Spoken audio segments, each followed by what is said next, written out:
Into the Paul Kuharsky podcast, live from Nissan Stadium, post-game. Titans lose to the Colts 2017. I'm brought to you by Edley's Barbecue, best barbecue in Nashville, all over the place. Thursdays are broadcast from East Nashville. I really like the place in Franklin, 12 South, Sylvan Park, all over Nashville. You can't go wrong. Check it out, Edley's Barbecue. JT Runke here in the background. Maybe more willing to pop in because he's in private, not in the press room, but who knows what kind of shirt he's wearing. I know you guys are frustrated, have a lot of questions about this game. Pile on in, hit subscribe, give a thumbs up, do all the mandatory things. Bobby Manning right away saying, yes, we should have kept 22. I think the Titans ran the ball pretty effectively today, and I don't know that Derrick Henry would have changed this result much. The problem is they cannot throw the ball. The problem is that Calvin Ridley had 8 targets today. Some of them were shitty throws by the quarterback. Some of them were shitty play calls by the coach. And some of them were Calvin Ridley's inability to catch the frigging ball. You cannot bring in a guy who you guarantee $50 million to and have him not be a factor in a game against a division rival. And on the other side, L'Jarius Sneed, who's missed some key plays. He gave up a 3rd and 17 or something like that against the Packers. He gave up a 30-yard catch in the game-winning drive to the Jets. And today, he gave up a big pass interference call for 33 yards and a 10-yard touchdown jump ball, the first to Alec Pierce and the second to Michael Pittman. Those 2 guys are the 3rd Ridley and the 4th Sneed guys in salary cap dollars the Titans are paying this year. You can't have your big money guys not only not helping you win games, but helping you lose games. And that's the story of this game to me. You've got to get production out of Calvin Ridley. You've got to get production out of L'Jarius Sneed. Now, Sneed at least is more forthcoming about he's got to be better. He thought the pass interference call was bogus. And he talked about just kind of getting a step behind on the jump ball. I wasn't there for Ridley, but others were, and I listened to what he said, and he's pretty pissy about it. You know, he only had 2 targets at halftime, and so he said he wasn't good. He's got to be better. He sucked. But he said also, I got to be targeted earlier and get in the flow of the game, and he's not wrong on that. But when the ball comes his way, things have to happen. It doesn't matter. If he gets all 8 targets in the 4th quarter, well, tough luck. When they throw it to you, you got to catch it and do the best he could have. SR4 is checking out starting today. Amy shouldn't have fired Vrabel. So you're not a fan of the team. I hear you. SR doesn't like the Titans. Never has, apparently. Or only likes them when they're good. All starts with Callahan, Sergeant Bubbles says. I know I don't want to talk about Vrabel. He knows I don't want to talk about Vrabel, but Amy's decision to fire Vrabel for Callahan might be the worst decision in franchise history. Well, I mean, Bud Adams fired Bum Phillips after he went to 2 AFC championship games. So if you think this is comparable, you've got recency bias because it's not. And a lot of people wanted Vrabel gone after last year, and the Titans weren't very good the last 2 years under Mike Vrabel. I said repeatedly that I thought Vrabel would do much better with a much better roster. I think Mike Vrabel would be doing better with this roster, though I think he needed better offensive coaches. I don't think you can make an entire judgment on Brian Callahan after 5 games, particularly when his prized receiver can't catch 1 of 8 friggin' balls. But, he had a hand in bringing in Calvin Ridley. I don't know if Calvin Ridley is going to become a problem. I mean, he's caught 9 of 27 targets, which is an outrageously bad rate. You'll remember that I wrote that I had some concerns based on sources that Calvin Ridley might not be fantastic after he got a lot of money. And I started to ask him this week, and I wasn't even asking him about having a lot of money. I was asking him about the Titans giving him a lot of money and not throwing him the ball a lot. And he got very testy about the money question. So I don't think he likes that topic. A little better light there. Let's see what else. I don't believe anybody's checking out today. If you're checking out, you're not much of a fan. Feels like 2015 again. They're going to win more than 3 games, I think. The offense has no hope. 95 yards against the worst pass defense in the league. Not the worst pass defense in the league, the 4th worst pass defense in the league coming in. Again, where the hell are the tight ends in this offense? I don't know why you want the tight ends. I want Ridley. Why don't you want more explosive players? All right. So they threw to Ridley 8 times. Now maybe you've got a Ridley problem. I want Ridley and Hopkins. Ridley and Hopkins and Pollard. Like, do you think like Chig is some difference-making tight end? I mean, mix them in. But everybody wants somebody else. Like, they finally got it to NWI today. God bless them. And reduced Burks' snaps, and he converted a 4th down. Great. But everybody's throwing out a different name. Why not Chig? Why not Wiley? I mean, you want I don't know. I don't think they need to get it to more people. I think they need to figure it out how to get it to their best people. And Ridley's still the fastest guy they have. So why not get it to the fastest guy you have?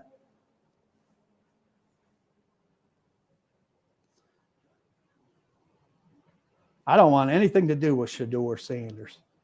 I think the guy is an absolute circus, and I don't think they need to have a circus here. I don't think they're well served by being a circus. Why is every year just like every other year? Ralph says. Well, look, this year they're bad. The year before they were bad, and the year before that they were bad. So we go back 4 whole years, and they were the number 1 seed in the AFC. 4 whole years when they fucked up that Cincinnati game here. So, I mean, again, we're going to talk like they're the long-suffering Lions when the Lions sucked the Jets, the Browns. They're not. 4 whole years since they were the number 1 seed in the AFC. Pollard looked good. Pollard was good. Both teams ran the ball 28 times. Got the book right here. Both teams ran the ball 28 times.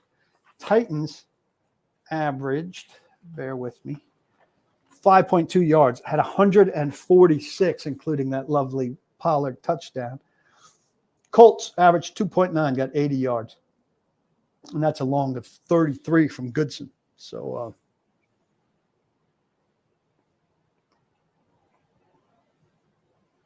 pretty effective run day for the Titans, but it doesn't matter. And Callahan said that. Doesn't matter if we're running like that if we can't complement it with things. Don't over-exaggerate the refs, right? The Murray pass interference wasn't good. 6-yard thing, but it gave them 1st and 10 on a big drive. That was a bad call. And the pass interference that wasn't called on the Hopkins play, that was bad. Outside of that, things were pretty evenly called. They were calling a lot of pass interference, of illegal contact. But don't get your panties in a wad about it being so off. I get people telling me the refs are in a conspiracy and they don't want the Titans to win. Yeah, the NFL's in love with Joe Flacco. They're desperate for Joe Flacco wins. The league office gathered. They decided the officials would make calls that benefited Joe Flacco and Shane Steichen, because those guys are stars that the league just really wants to prop up, and they don't want the Titans to win. If you're bringing that here, go back and watch the other game. The offensive line was good today. Run blocking was good, and pass protection. Look, this is the worst front the Titans have seen, right? Quiddy pay, not a big challenge. So, but Leroy Watson had to block him, and he did block him, and they didn't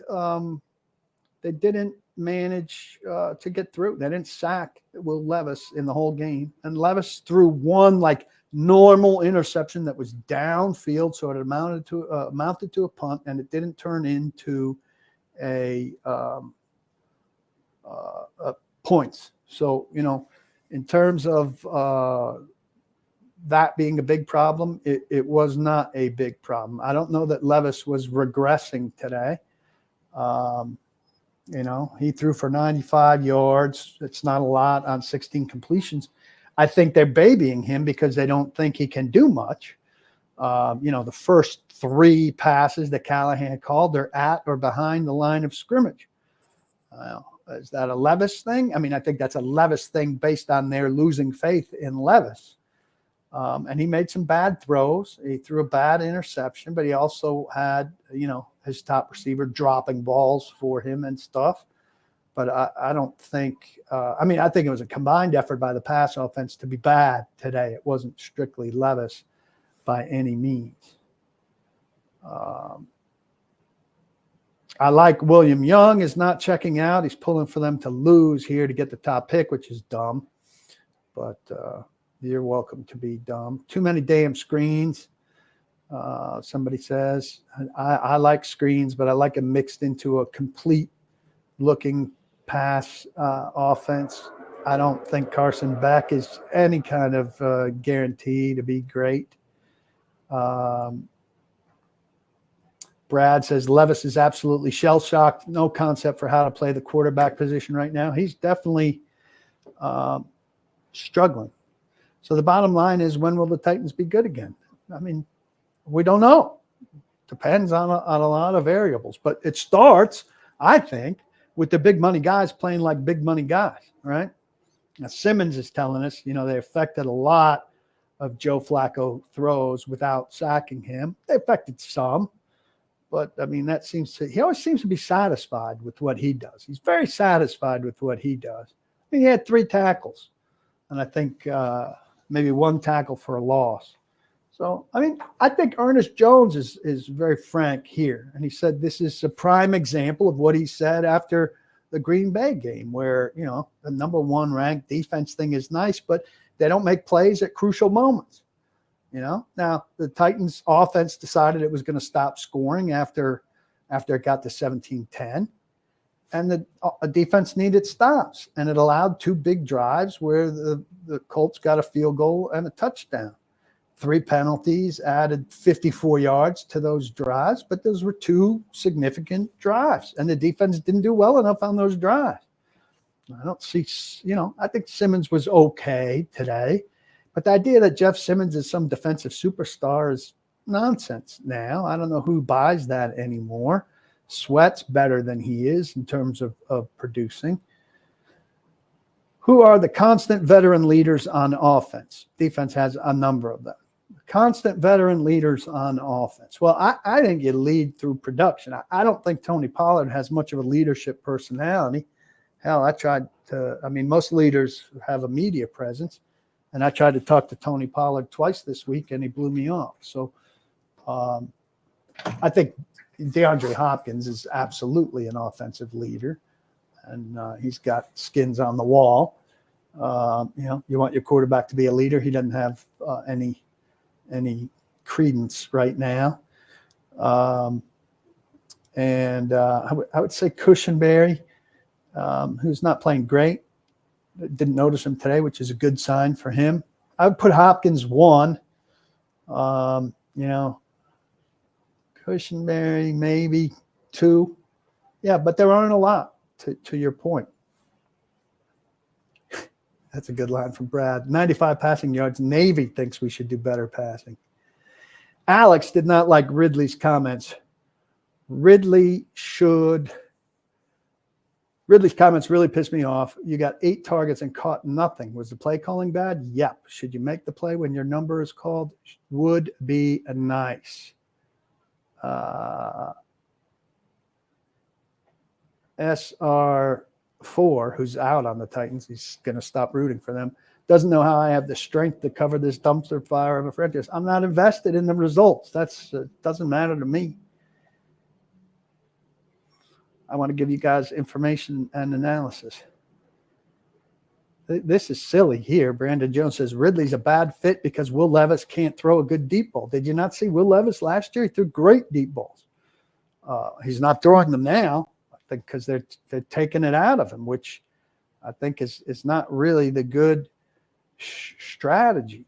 Josh Robbins says, I really thought we were finally going to have an explosive playmaking with Callahan. It's just not happening. It's not happening yet, but it doesn't mean it's never going to happen. It was 5 fouls to 11 fouls. It was not remotely even. Well, you know what makes it not even? I know you guys have programmed this. Commit fewer fouls. Why do you go to the referees and say the referees and the officials are calling more penalties against my team than the other team, then allow for the possibility that your team is committing more penalties than the other team? I mean, I thought there were 2 that were questionable. One that wasn't called. And the Brownlee one I have to see again. But you're very sore loserish when it's the officials' fault. It's the officials, it's the officials, it's the officials. It's not a circus, Howie says. Could I be wrong about Sanders? It's a circus at time with arrogant quarterbacks in Kansas City and Buffalo, and they're all right over there. He's more than arrogant. His dad's going to be around, and he's going to bring a huge posse. I mean, you think Josh Allen's got a huge posse in Buffalo? That's not what's going on there. Mahomes, his brother's a little bit weird, but he doesn't have a huge crowd. His dad's not over there causing a ruckus. I don't think Sanders is as good as what you could get the next year. Let's hear from caller number 1 here, Robert on Callahan. Use the voicemail here. Robert did. Oh, hi, it's Robert Draper. I know a lot of Titans fans are upset with Levis, and understandably so. I'm beginning to worry about Brian Callahan's decision-making. He seems oftentimes to take too long to send in the plays.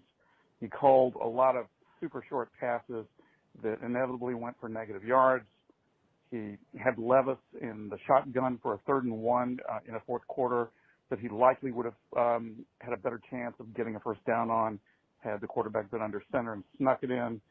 And he also elected to punt on 4th and 7. Maybe a defensible call, but also questionable. I realize that Callahan is new at this and is likely to get better as the season wears on, but do you share my concerns, or do you think I'm imagining something that isn't there? Thanks very much. I share your concerns at this stage, Robert, and is not trending upward. I said in what I wrote this week, let's give him the benefit of the doubt on coming in, on what happened. But going to Buffalo, you've got a conservative coach. You've got a quarterback that he showed no faith in based on how conservative he was.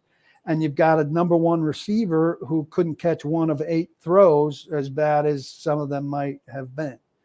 That's not stuff you want to take to Buffalo. That's not stuff that gives you any confidence in Buffalo.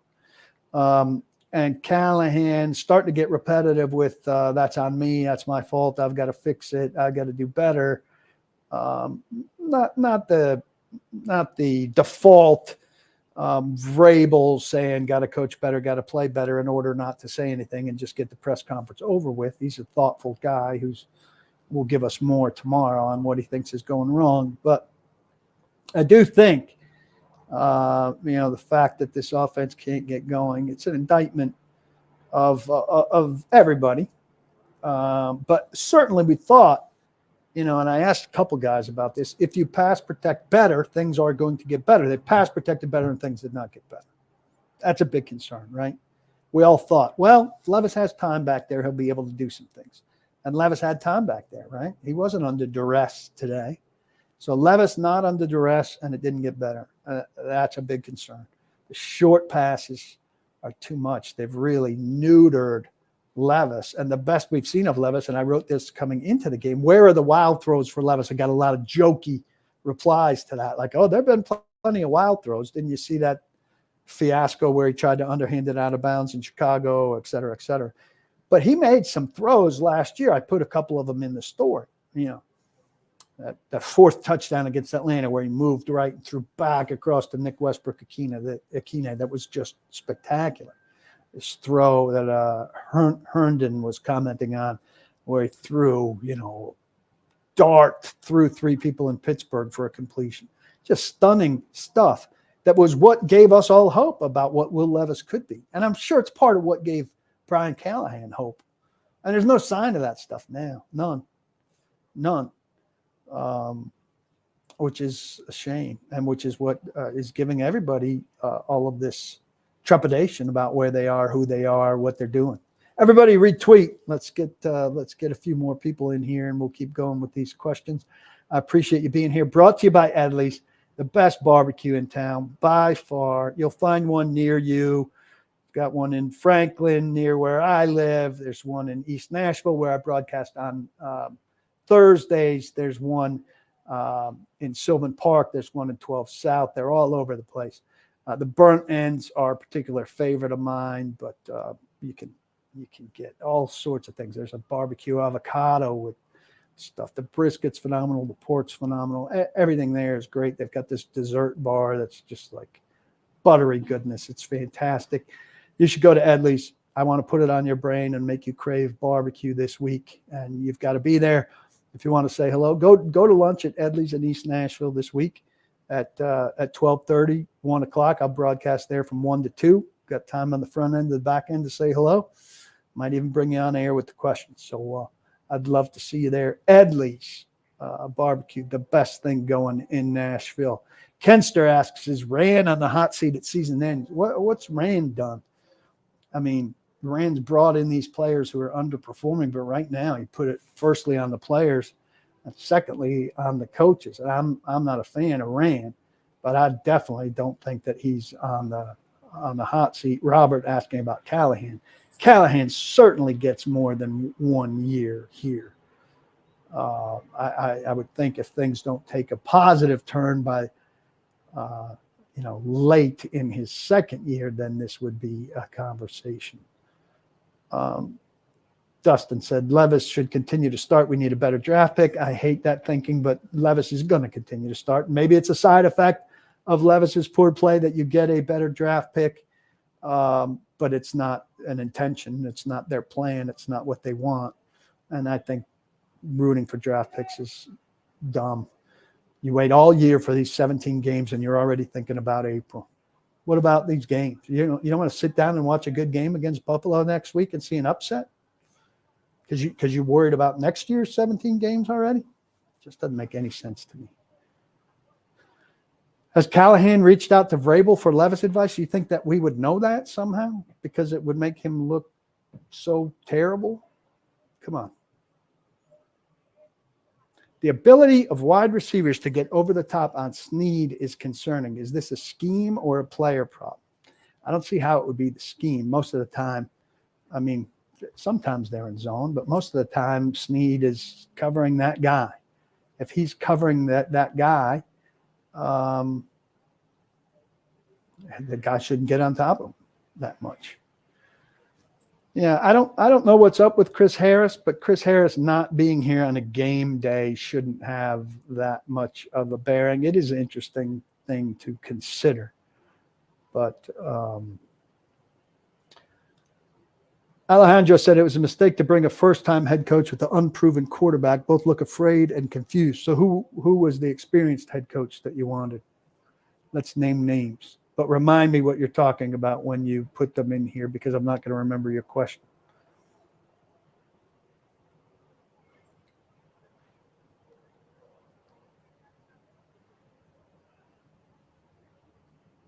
Deagle, like your comment there. The wild throws was a great storyline to follow up with. What else we got here? We got one piece of audio, video from the locker room. And this is Calvin Ridley speaking to the day he had today and to his inability to get into a rhythm because of when his targets came. So let's hear that. Play some defense on that one. Just how do you kind of assess that play out? Yeah, I definitely got to play some defense. I was just looking up, trying to get past the guy. and I just really didn't know if there was a safety or not there. I was just trying to get past my guy, and I seen it was a little behind. So. They wanted to kind of make getting you targets and part of this offense a priority today, and to kind of not have it result in any catches. I guess what was kind of off that resulted in targets but no catches? I had targets in what part of the game? Fourth quarter, a lot of them. All right, then. So, shit, I need some in the beginning of the fucking game, too. Then. Like, shit's getting fucking crazy for me. So, I'm just, it is what it is. I suck today. I got to be better. But I got to get the ball a little early in the game so I can be in the game and here with the team so I can play well also. Did you expect to get? I sucked today. It's important that he said that. Sam Fanlin of A to Z and Survivor asking the important question. And that was a little bit of a combined effort there by the press corps because I was among those that suspected that Ridley would be gone quickly. You see, he's dressed and ready to go there, and that was during Brian Callahan even, because I skipped Will Levis and Ridley was already gone. So good job by Nick Suss, who was there from the Tennessean, and Sam Phelan, amongst others. Look, it's unseemly, I think, to be complaining about when your targets come. Got to be ready when your targets come and make shit happen. Now, some of the throws were bad. So part of it's on Levis, right? But 4 for 8, 5 for 8 out of targets. He is 9 for 27, 9 catches on 27 targets. Titans paying him $50 million guaranteed. Again, I don't know what's going on. I don't know what kind of temperament he has. I asked a question pertaining to, I think he misunderstood it, thought I was saying, like, you're not earning your money. I was saying they're paying you an awful lot to not be targeting you more. But he was very angry over that question this week, saying, don't talk about the money. Don't ask me about the money. Don't ask me about the money. Angry. And again, I wrote in the offseason when the Titans signed him. He was a guy I had sources who were concerned about what would happen to him when he got a bunch of money.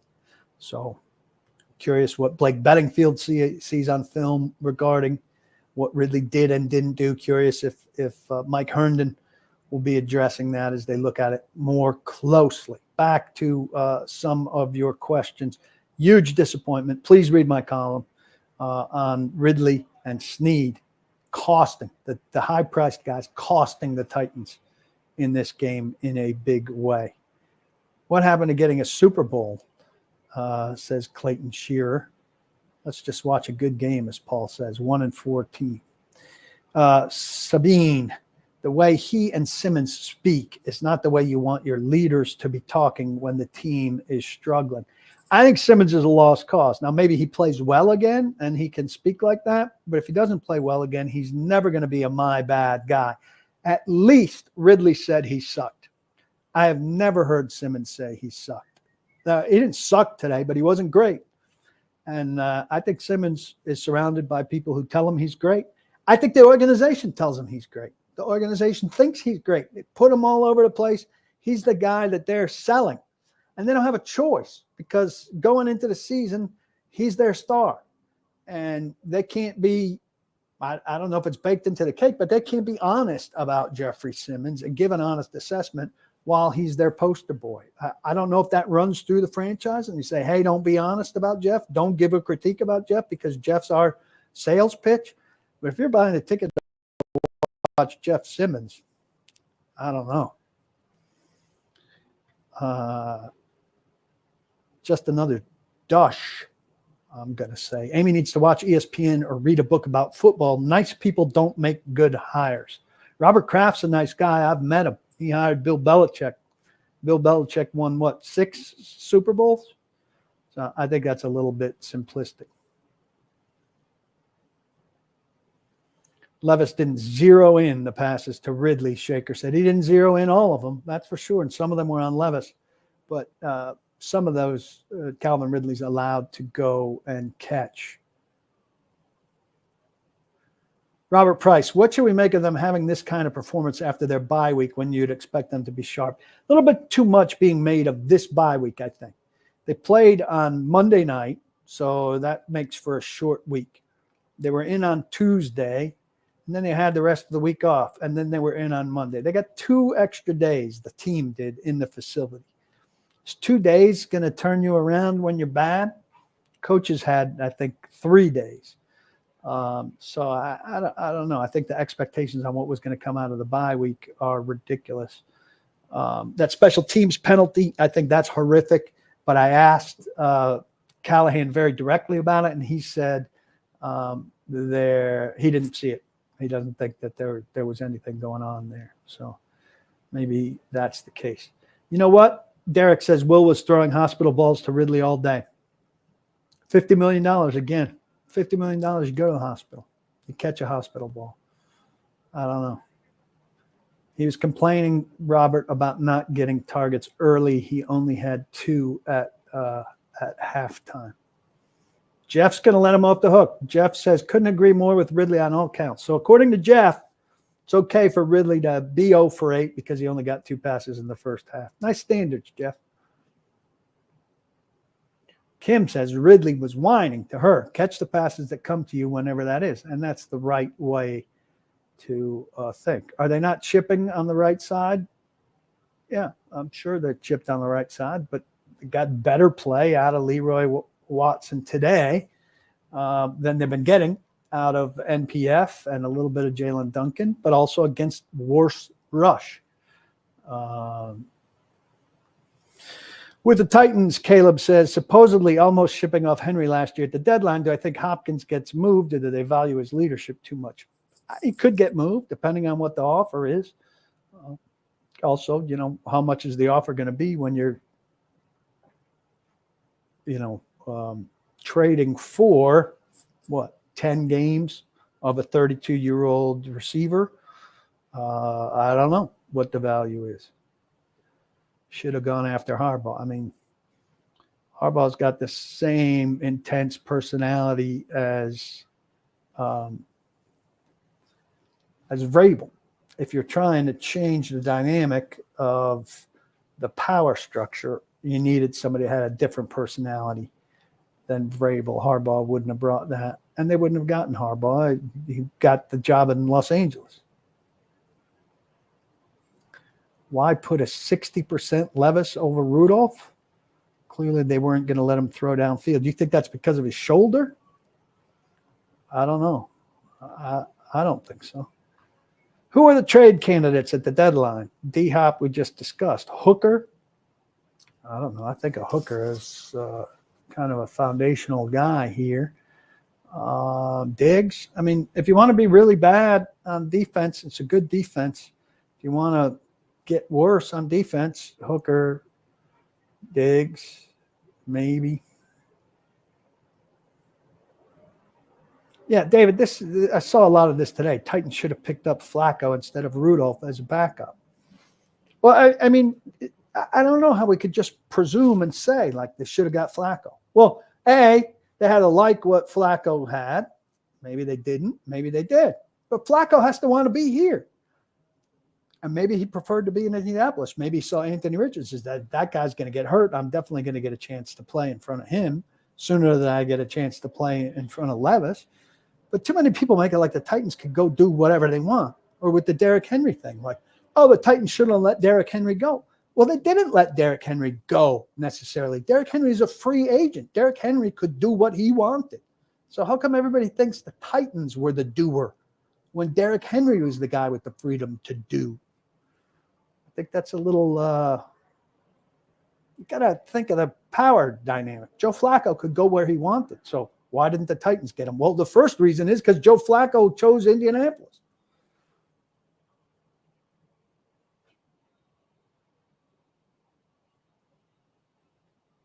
Bobby man, blah, blah, blah. I'm not going to bring in an offensive consultant. Derek Williams is looking for an offensive consultant, Frank Reich. Well, Frank Reich's scheme is different than Brian Callahan's scheme. If they're going to bring in somebody, they'd bring in somebody that aligns with Brian Callahan and could help him do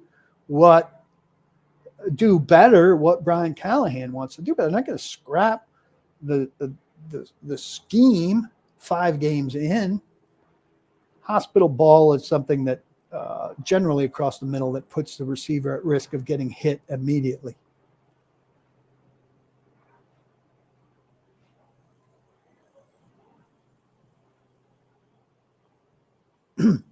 Oh, all right. Jeff McGee agrees that Ridley that he needs more targets and that he sucked today. I campaigned all week for Ridley to get more targets and from the beginning, but you take them when you can get them.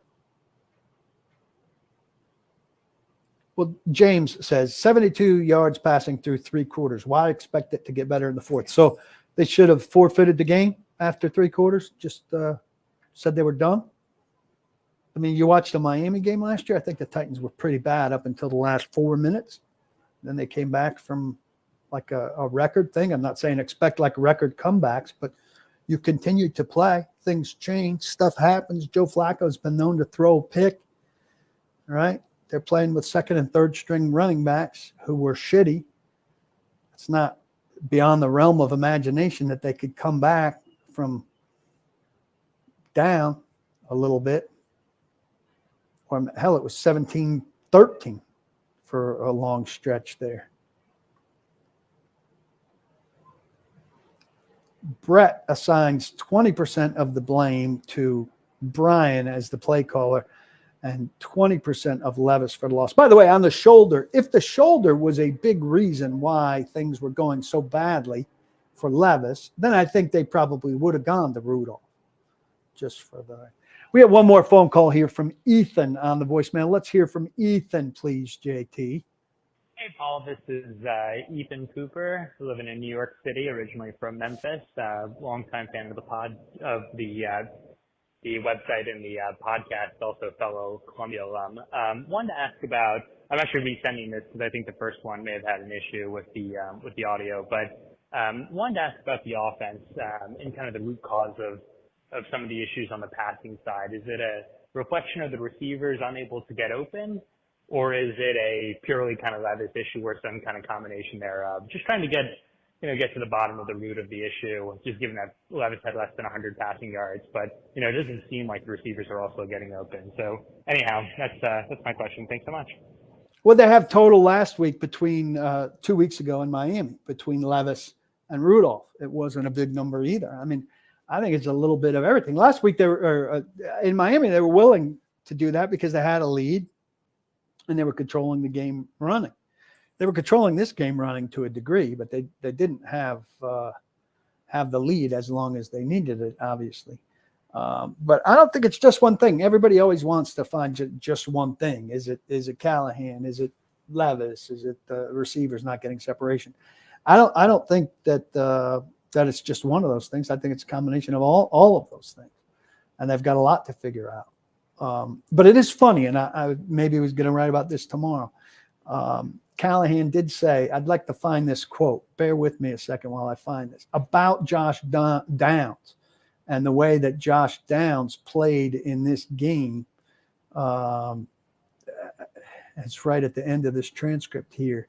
Yeah, he's a very good player. Denard does a good job mixing the coverage schemes, and they just found every which way they could to get him the ball because he's great with it. They just found every which way they could to get him the ball because he's great with it. That's what I want with Ridley. Now, I mean, so today it didn't work because Levis was inaccurate with it and because Ridley couldn't catch it. But let's see the Titans find every which way to get Ridley the ball because he's good with it. Let's find the Titans find every which way to get Hopkins the ball, not necessarily because he's good with it, because yards after the catch aren't Hopkins' thing, but because he's good at catching the ball in tight spaces and being open in crucial situations. So he's complimenting the Colts on their ability to do it with Downs against a good Titans defense. And the Titans couldn't do it with their people against a bad Colts defense. I think that's telling, or there's information in that. And that would make me angry if I were you. And that would make me angry. It's not the Colts. If it's not the shoulder, if Will Wild Thing Levis stubbed his toe today, Callie would have benched him again. I think Callie is over Levis, but his hands are tied. Well, Callie may or may not be over Levis. He doesn't really have an alternative, so being over him would kind of be dumb. He's got to make it work the best he can right now. And it would be a little bit hypocritical because Callahan doesn't want people to be done with him after 5 games. So it would be a little hypocritical, if you will, for him to be done with Levis after 5 games. Though sometimes, you know. I think Brian, is here. He doesn't believe they trust the quarterback at all, and he has to rebuild that trust to a degree. They have to give him a chance, though, to rebuild it. At this point, Brian says he doesn't trust the coaches. The offense is different and more exciting. I don't see it. Well, it's not different and more exciting. Right now, the offense is very much what the offense has been previously. If it's going to have success, it's going to run. It's going to do a little bit off play action, and it's not going to be relied on that much because they're going to kick field goals with folk, and they're going to play good defense. But that good defense needs to be more timely than it's been in a lot of these games. It wasn't timely against Malik Willis. It wasn't timely against the Jets. It wasn't timely today. And that's a problem. Now, I think this is going to go a little far. Mike, and then Mike V in NYC. Yeah, Callahan's a thoughtful guy. Therein lies the problem. He's a new age coach who's so in touch with his feelings. He comes off as somewhat fragile and wants so badly to be liked, which ultimately influences some of the decisions. I think it's far too early to conclude that. I don't think we could say he's so in touch with his feelings based on our exposure to him. He's a nice guy. There are a lot of nice guy coaches in the league. Sean McVay's won a Super Bowl. He's a nice guy. Mike Holmgren's a nice guy. Andy Reid is a terrifically nice guy. Comes off as somewhat fragile. I don't know about that. I think you're premature on all of that. Premature and overly harsh. So I would say that. Henry certainly still looks good, Robert, but,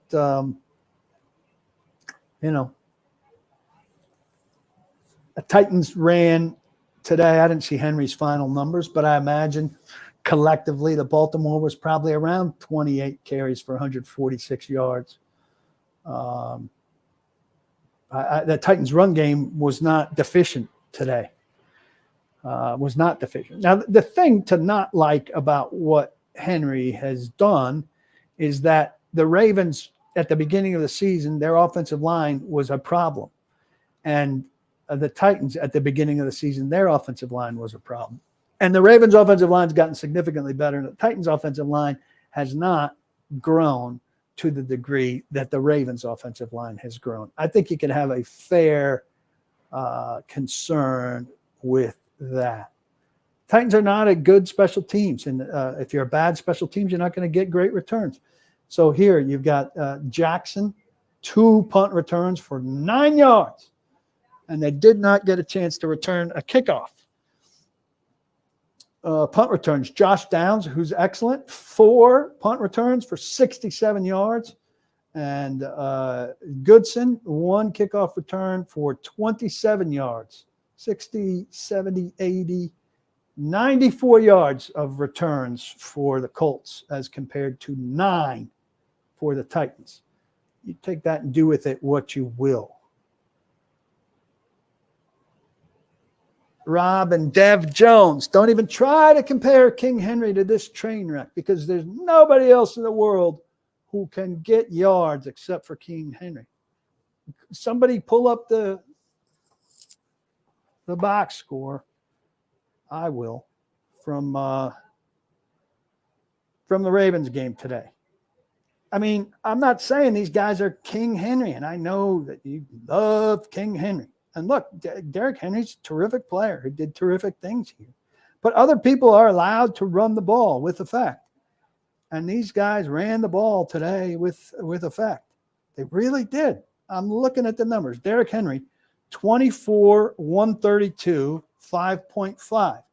Titans, 28, 142, 5.2. Very similar numbers. 24 carries for Derrick, 28 carries for the Titans. 132 for Derek, 146 for the Titans. He had 2 touchdowns. The Titans had 1 touchdown. I think the Titans are spending significantly less money on Pollard plus Spears. I don't know. Maybe they're spending as much on Pollard. But, look, Derrick Henry's a terrific player, and he's having terrific season up there. I don't begrudge him anything. But Titans' run game is not a problem right now. Logan says there was a great stat this week. Henry yards after contact is the same. His yards before contact is what has increased drastically this year. I will say this. I wrote a piece this week. It's still relevant. You can look back on it. Yards after contact is not as big of an insult to offensive lines as I previously thought after talking to Bill Callahan, because he said the system, his zone blocking system, is designed that a defensive lineman from the backside is often going to be reaching in and get an arm in there. If that arm on that running back, who they expect to break that arm tackle, counts as contact, well, then the early contact is going to be a thing all the time. And they don't particularly care about it. They expect their running backs to be contacted early in their scheme. And so that's not some huge indictment the way they run their scheme of their offensive line. Now, clearly, you don't want a guy getting contacted 3 yards in the backfield.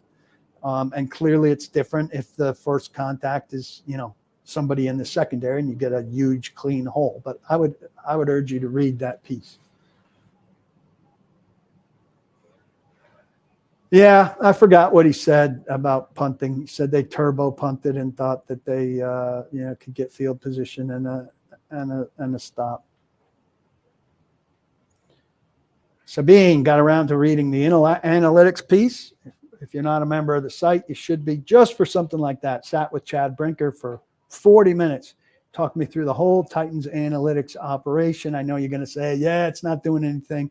It's a long-term deal, but you can learn a lot about a lot of the names in the front office, who's doing what and to what end. I think there's a lot of interesting stuff there. Hope I have a lot to cheer for with the Yankees as well, starting tomorrow.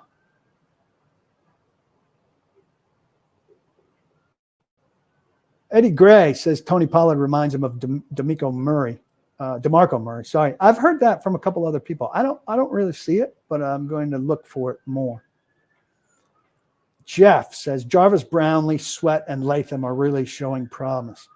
If those 3 hit long term, it will be a bright spot in an awful season. I agree, though. I think you expected more impact sooner from more in the draft class. I mean, Cedric Gray, he's got 2 more weeks to practice. He's going to be a non-factor this year. If he is, it'll be on special teams.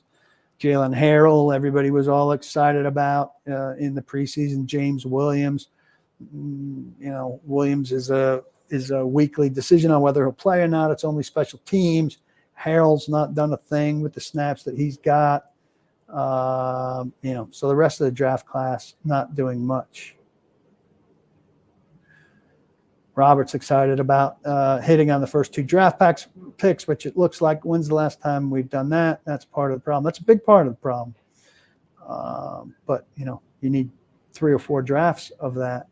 Most teams wouldn't strand their defense on the field for the time they did today. Most teams wouldn't. I mean, you're looking at the best teams in the league. Bad teams in the league do things like that all the time. Jabari says right tackle seemed better today. Yeah, it was a bad pass rush, but I noticed him several times in the run game doing good things. Who will Amy fire in the next few weeks? I don't think she'll fire anybody. Who has she fired during the season throughout? Bobby April wasn't about that. Bobby April was fired by Malarkey. Bobby April was having some mental issues, is my understanding of that. And Craig Ackerman was fired after 2 punt blocks and a severely broken and effed up leg for Stonehouse. Is there somebody I'm forgetting that she fired during the season at other times? Yeah, this idea of trading Simmons. Simmons' cap number this year is like over $20 million. and he's not playing with great effect. Can we stop with the thing that a guy who's not playing his best football and has a big cap number is attractive to the rest of the league? Who wants Jeffrey Simmons right now? Who says what we need is a expensive, underperforming defensive tackle with a big contract? That will fix us. Go find me one of those. Nobody, Scott. Nobody. Nobody's trading for Ridley with his contract either. He's got 9 catches in 27 targets. Who's saying what I need is a receiver's having trouble catching the ball with a huge contract? Find me that guy. I got to have GM's telling his assistant.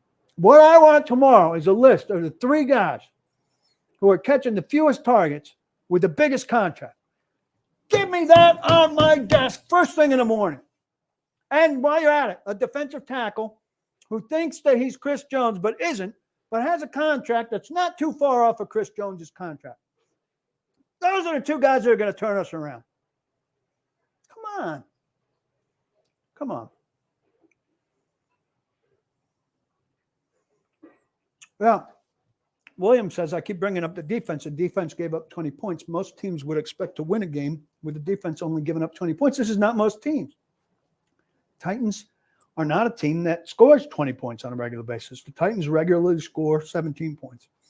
I don't know if the 31-point output against Miami convinced you otherwise, but that's not what the Titans do. And this defense knows it. Giving up 20 points may or may not win them a game. But they also have to play situationally.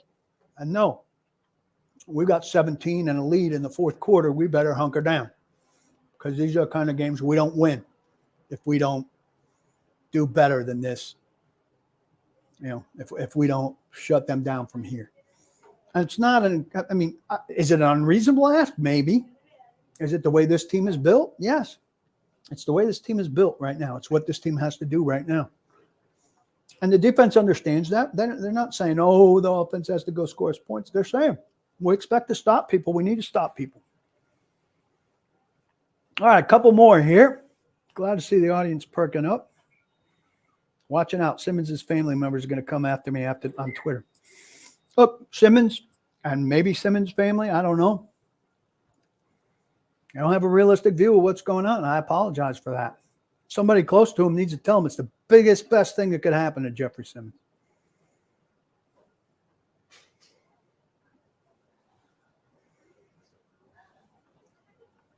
Who is mostly to blame here that is not a player? Well, I don't know. Did we overrate the people they brought in?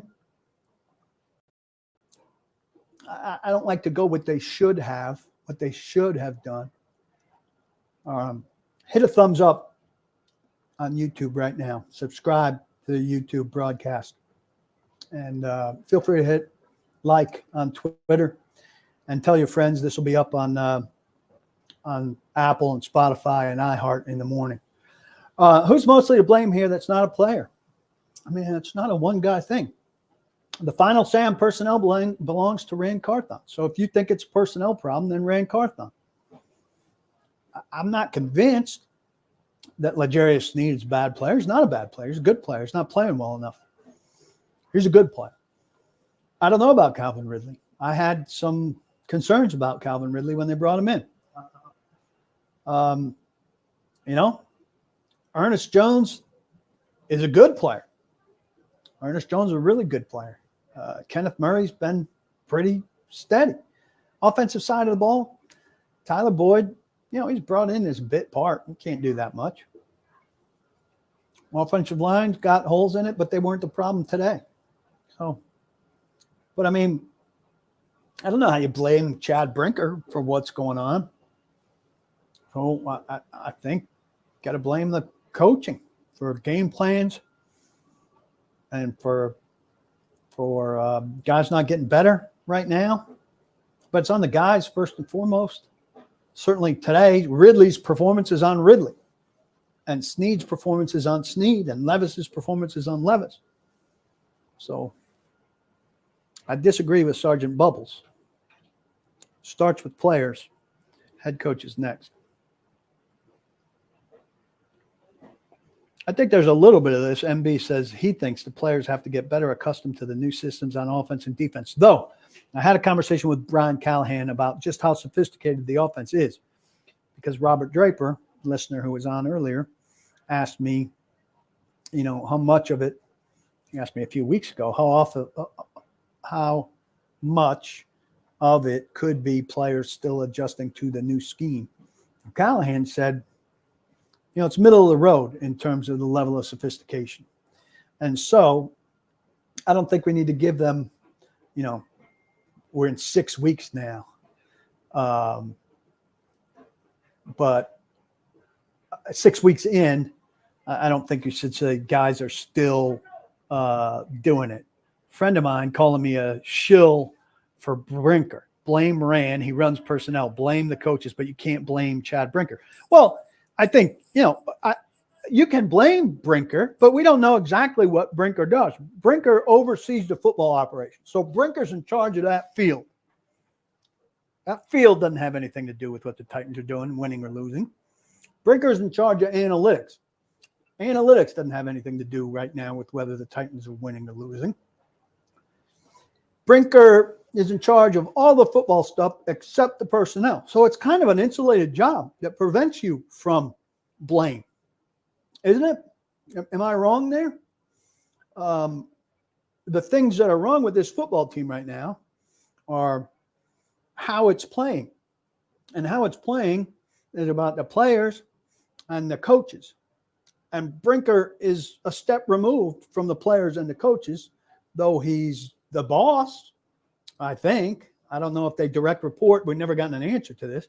Does Rand report to Brinker, or does Rand report to Aim? And does Callahan report to Brinker or Rand, or does he report to Aim?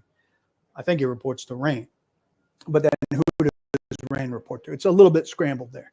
But no, I'm not putting Brinker on the same level of responsibility for what the product is on the field as I am Callahan and Carthon. And that doesn't make me a shill for Brinker. That makes me somebody that kind of organized, understands the structure.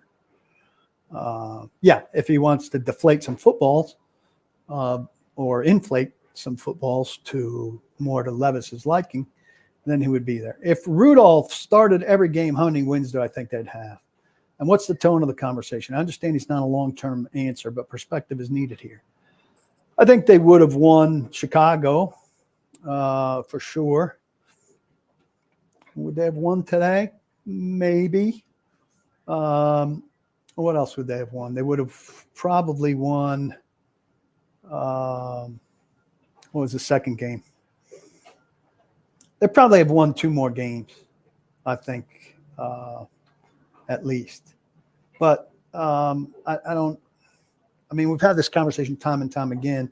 They're not trying to be, and I'm totally against this in general in terms of overall philosophy. I want you to try to win as many games as you can. But I understand that this year they're saying, hey, we're not looking to be a middling football team with a backup quarterback leading us, trying to get an overall answer on this prospect. We're going to let him experience everything that he can in order to try to get him to the other side and see if we can't mold and shape a guy who's got some skills into a quarterback that can start in this league.